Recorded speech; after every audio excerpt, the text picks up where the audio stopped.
Attack. Officials zeroing in on the shooter's wife. Now, she's not been seen since visiting the family's apartment right after the attack.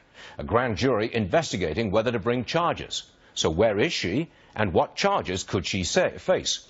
Attorney John Malcolm is with the Heritage Foundation. First of all, John, is it possible that she's in protective custody? Oh, I suppose so. I mean, if she's cooperating in some way and providing information and they feel a need to keep her safe, I suppose that is a possibility. I assume that she is being actively interrogated, and whatever documents she's providing, electronic or in paper form, are being thoroughly sifted through. So from what we know of her activities now, what charges could she face? Well, depending on the facts that they develop, she could be charged as a co-conspirator with her husband. If she facilitated the commission of the crime, knowing that he was going to commit it, she could be charged as an aider and abettor. If she destroyed evidence afterwards, she could be charged as an accessory after the fact. If in the course of being interrogated a federal agent, she lies to them, she could be charged with giving a false statement to a federal agent.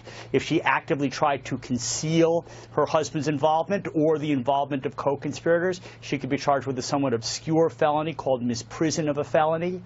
So there are a variety of charges that could be leveled against her, depending on the facts that the investigators uncover. Well, John, do you think it's likely that the FBI would simply throw the book at her in order to send a message to other people who may have similar contacts with terrorists?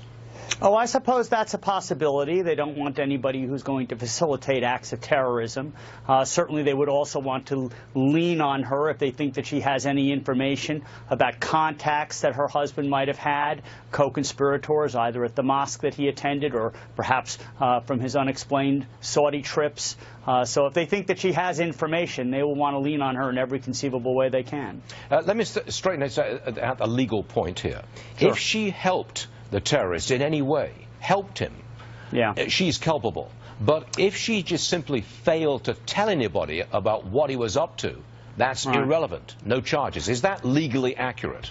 Well, if she helped him knowing he was going to commit a crime. So, for instance, if he ended up taking a taxi cab to the Pulse nightclub, the taxi driver helped him, but he didn't know that he was about to commit a crime. But if she knew he was going to commit a crime and did something to materially aid him, then she is just as guilty as he is. If she just knew he was going to commit a crime and didn't alert authorities to that, that is not a crime. However, if she took the additional step of trying to conceal his involvement in that crime or the involvement of other co-conspirators, then she would be guilty of misprision of a felony. John, that's what sticks with a lot of people.